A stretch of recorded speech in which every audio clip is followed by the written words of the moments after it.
This is another one of those fun stages where every ounce of pain is focused on the boss himself. Not that it's any amount of fun trying to get to him before the broken husks I call my hands get fed up.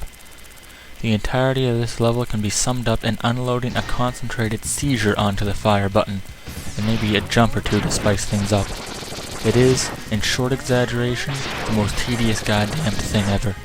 Especially because the only time you're ever going to fail, and you will fail, is at the end of the damn segment where 30 homing missiles are shoved up the general vicinity of your ass.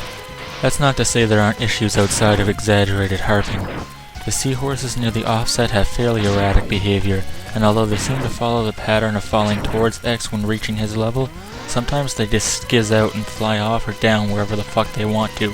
Rather than risk sitting there with a chunk of health off wondering what happened, it's best to time your shots and jumps to destroy everything in your immediate path, and not necessarily stop to think about life while the little bastards are respawning.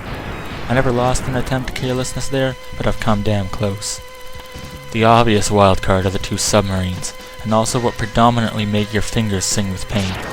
It's a mark of my obsession with the Reaper that I see fit to get so close to the bastards at first glance, since it leaves little time to react to them sucking your ass in. But the point of it is to cut the time the fights last down by a significant amount, since you can build damage on them like nobody's business, and the less time I have to deal with the fucking spears they shoot, the better. The blowfish are, get ready for the shock of the century, more fodder for rapid fire. I made one jump with the first batch to avoid needing to blow one of them up. That's fairly hard to do, but failure just means getting eaten, so there's no added harm in trying. Now what might not have been obvious is that the warship and its depth charges ruined every attempt I lost to the stage itself, despite the issues I mentioned elsewhere.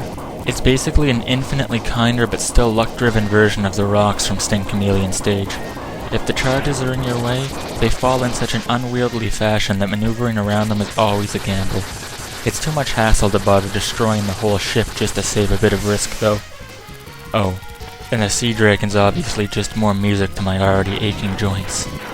Launch Octopus is just one big fucking nightmare. Let's recount. At the very offset, he can either go into his tornado attack, or he can start firing shit all over the place. Guess which one I normally run into? If he does fire shit all over the place, he can either jump towards you while firing more, or he can do this load of horse shit which is sit spamming torpedoes right next to the fucking wall. I have a specific behavior for every scenario in this battle, and it really does become a cacophony of scenarios.